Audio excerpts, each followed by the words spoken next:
اللہ تبارک و تعالی انہ من سلیمان و انہ بسم اللہ الرحمن الرحیم۔ میں نے آپ حضرات کے سامنے جو آیت کریمہ تلاوت کی ہے، اس آیت کریمہ کا ترجمہ یہ ہے، بے شک وہ سلیمان کی طرف، بے شک وہ اللہ کے نام سے ہے جو نہایت مہربان رحم کرنے والا ہے۔ اس کائنات عالم میں ہر کام کے آغاز کے متعلق کوئی نہ کوئی ضابطہ اور اصول مقرر ہے۔ اسلام نے اہل اسلام کو احسن طریقہ آغاز یہ بتایا کہ ہر کام کے شروع کرتے وقت بسم اللہ الرحمن الرحیم پڑھی جائے۔ اس سے کام بابرکت ہوتا ہے، یعنی برکت والا کام ہوتا ہے، اور جس کام کے شروع میں بسم اللہ الرحمن الرحیم پڑھی جائے وہ کام برکت والا ہو جاتا ہے، اس میں برکت ہو جاتی ہے۔ اور کسی نے کہا ہے، اپنے کام کی کرتا ہوں ابتدا، لے کر تیرا نام اے خدا، صفات تیری ہیں رحمان و رحیم، کر خطا معاف میری اے رب کریم۔ زندگی بسر کرنے کے لیے انسان کو بعض اشیاء کی ضرورت ہے۔ زندگی بسر کرنے کے لیے بہت ساری چیزوں کی ضرورت ہے انسان کو، اور اس نے یہ بہت پیارا اصول بنایا ہے رب تبارک و تعالیٰ نے، کہ اس جہان کو جس چیز کی سب سے زیادہ ضرورت ہوگی اسے کثرت کے ساتھ پیدا کیا جائے گا تاکہ ضرورت پوری ہوتی رہے۔ مثلا آپ نمک ہی کو لے لیجیے، اس جہان کو نمک کی بہت زیادہ ضرورت ہوتی ہے۔ آپ روٹی لے لیں، سبزی لے لیں، اگر نمک نہ ڈالا جائے تو وہ بد مزہ معلوم ہوتی۔ کیا امیر، کیا غریب، کیا غنی، کیا کنجوس، غرض کہ ہر شخص، ہر بندہ اپنے کھانے میں نمک ضرور استعمال کرتا ہے۔ انسان کی اس ضرورت کو پوری کرنے کے لیے اللہ تعالیٰ نے نمک کی جو ہے کائنات کے اندر کثرت پیدا فرمائی۔ اس کے بعد سمندری نمک بھی کئی علاقوں میں جو ہے پایا جاتا ہے۔ مزید یہ کہ اللہ کی ایک اور نعمت غیر متبدل پانی بھی عالم فانی کی اہم ترین ضرورت ہے۔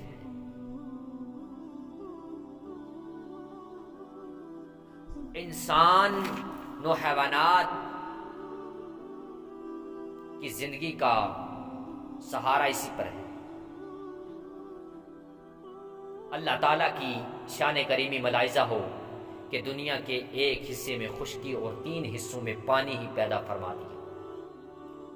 پانی جو کہیں تو دریاؤں اور نہروں کی شکل میں انسان کی فصلوں کو شادابی عطا فرماتا ہے، اور کہیں صورت آبشار انسان کے لیے جو ہے بجلی مہیا کرتا ہے۔ اسی طرح مسلمان خواتین، مرد، بچوں، بوڑھوں کو بسم اللہ الرحمن الرحیم کی اتنی اشد ضرورت ہے، بہت زیادہ ضرورت ہے کہ کسی دوسری آیت اور دوسری شے کی نہیں۔ نماز ادا کرنے کے لیے بسم اللہ الرحمن الرحیم، وضو کرنے سے قبل بسم اللہ الرحمن الرحیم، کھانے سے کے آغاز میں بسم اللہ، غرض کے زندگی کے تمام شعبوں میں نیک کام اور نیک مقاصد سے قبل، نیک مقاصد سے پہلے بسم اللہ پڑھنا باعث سعادت اور کامیابی کی جو ہے چابی ہے۔ اللہ کریم نے بسم اللہ کو انوکھی شان سے نازل فرمایا۔ قرآن پاک کی ابتدا بسم اللہ سے ہوئی اور ہر سورہ کا آغاز بسم اللہ سے ہے۔ دیہاتی، شہری، بچہ، بوڑھا، خاتون، جاہل، عالم کو یکساں طور پر کامیابی سے سرفراز فرمانے کے لیے خداوند عظیم نے آیت مختصر اور نہایت سہل طور پر نازل فرمائی۔ ہر نیک کام کی بسم اللہ سے ابتدا۔ دونوں عالم کے مختار سید الانبیاء جناب محمد رسول اللہ صلی اللہ علیہ وسلم نے ارشاد فرمایا، کل امر ذی بال لا یبدأ فیہ ببسم اللہ فہو ابتر۔ بسم اللہ پڑھنا برکت کا باعث اور فائدہ مند ثابت ہوتا ہے، جبکہ بسم اللہ پڑھے بغیر کسی کام میں بھی برکت نہیں ہوتی۔ اور نبی کریم صلی اللہ علیہ وسلم کا ارشاد کیا ہے کہ اس ارشاد کے یہ ارشاد ہے یہ لازم قرار پاتا ہے۔ حضور کا ارشاد ہمیں اپنے ہر نیک کام کے آغاز میں بسم اللہ الرحمن الرحیم پڑھنی چاہیے۔ جس کھانے کو تناول کرنے سے قبل بسم اللہ پڑھ لی جاتی ہے اس کھانے میں شیطان لعین کی مجال نہیں کہ مداخلت کر سکے۔ اللہ کے پاک نام سے کھایا جانے والا کھانا پر نور ہو کر پیٹ میں جاتا ہے اور اس سے سکون ملتا ہے، اور اسی کے برعکس اس کے جسم اور اس کے جس کھانے کے آغاز میں بسم اللہ نہ پڑھی جائے اس کھانے میں شیطان شریک ہو جاتا ہے، جس کی وجہ سے کھانا بے برکت ہو جاتا ہے اور انسان کھانے کے بعد بھی بھوک محسوس کرتا رہتا ہے۔ حضرت حذیفہ رضی اللہ تعالیٰ عنہ سے روایت ہے، حضور صلی اللہ علیہ وسلم کا ارشاد ہے کہ واقعی شیطان اس کھانے کو حلال جانتا ہے اور اس کھانے میں شرکت بھی کرتا ہے جس کھانے پر بسم اللہ نہ پڑھی جائے۔ آج ہم دیکھیں، سوچیں کہ ہم کہاں تک اتنی بہترین، اتنا اچھا طریقہ ہے ہمارے پاس رزق کے اندر کثرت کرنے کا۔ تو بعض لوگ شکایت کرتے ہیں کہ کھانے سے ان کی بھوک ختم نہیں ہوتی، اور اس کے بسم اللہ الرحمن الرحیم پڑھنے سے کھانے کے اندر برکت بھی ہوتی ہے۔ اس کی وجہ یہ ہے کہ ایسے لوگ کھانا بسم اللہ کے بغیر کھاتے ہیں جس میں شیطان شریک ہو جاتا ہے اور کھانے کی توانائی چھین لیتا ہے، اس لیے لوگ بھوک محسوس کرتے ہیں۔ برعکس اس کے جو لوگ کھانا بسم اللہ سے شروع کرتے ہیں وہ کم کھانے سے بھی سیر ہو جاتے ہیں، اس لیے کہ بسم اللہ پڑھنے سے کھانے میں ایک نئی توانائی پیدا ہو جاتی ہے اور کم کھانے سے بھی بھوک کا احساس جاتا رہتا ہے۔ اگر کوئی بھائی بسم اللہ پڑھنا بھول جائے تو جب یاد آئے اس وقت پڑھ لے، اس سے کھانے کی برکت لوٹ آتی ہے۔ سرور کونین و مقام کا ارشاد ہے، اذا اکل احدکم فنسي ان يذكر الله على طعامه فليقل بسم الله في اوله واخره۔ روایت کیا ہے جس کا ترجمہ یہ ہے کہ جس وقت تم میں سے کوئی کھانا کھائے اور بسم اللہ بھول جائے تو کہے بسم اللہ فی اوله واخره۔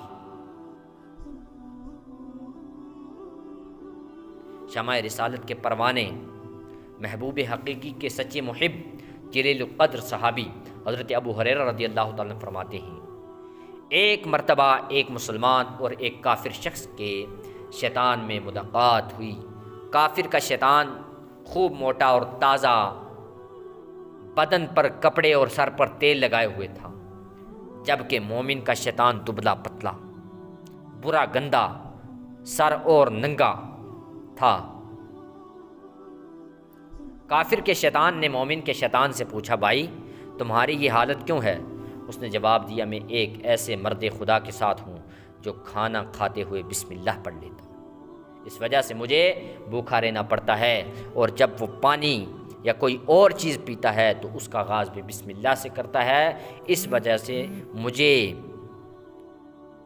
پیاسا رہنا پڑتا ہے، سر پر تیل لگاتے وقت بسم اللہ کا ورد کرتا ہے، اس لیے میں جو ہے گندا بال میرے رہ جاتے ہیں، لباس زیب تن کرتے وقت وہ بسم اللہ کا جو ہے بسم اللہ کا مقدس نام لیتا ہے، اس کی بدولت میں ننگا رہ جاتا ہوں۔ کافر کے شیطان نے کہا میں ایک ایسے شخص پر مسلط ہوں جو کسی کام میں بسم اللہ نہیں پڑھتا، اس لیے میں کھانے پینے اور دیگر امور میں شریک رہتا ہوں۔ تو پتہ چلا کہ ہم جو یہ رونا روتے ہیں کہ ہماری بھوک نہیں مٹتی، ہمارے کھانے میں برکت نہیں۔ ارے جس چیز کے اوپر بسم اللہ پڑھی جائے اس میں برکت ہی برکت ہے، جس کام کو بسم اللہ پڑھ کے شروع کیا جائے اس میں کامیابی ہی اور کامیابی ہے۔ اور جہاں تک ہو سکے اپنے گھر والوں کو، اپنی بچیوں کو، اپنی بیویوں کو، اپنی ماؤں کو یہ بتانا چاہیے کہ جب اگر کھانا جو ہے تیار کیا جائے تو بسم اللہ کی شروعات کی جائے، بسم اللہ پڑھ کر شروع کیا جائے، آٹا گوندا جائے، بسم اللہ پڑھ کر گوندا جائے، اور اس کے بعد جو ہے پردے کا انتظام کیا جائے، تو انشاءاللہ ہمارے گھروں کے اندر برکتیں ہی برکتیں نظر آئیں گی، سکون ہی سکون نظر آئے گا، چین ہی چین نظر آئے گا۔ مگر ضرورت یہ ہے کہ ہم نے دین کے راستے کو اپنانا ہے۔ جب دین کی رسی کو ہم مضبوطی سے پکڑ لیں گے ہم اس دنیا کے اندر بھی کامیاب نظر آئیں گے اور آخرت میں بھی کامیاب نظر آئیں گے۔ تو دعا کرتا ہوں رب تبارک و تعالی ہم سب کو عمل خیر کی توفیق عطا فرمائے، ہم سب کو دین کو مضبوطی کے ساتھ وابستہ رہنے کی توفیق عطا فرمائے۔ وآخر دعوانا للہ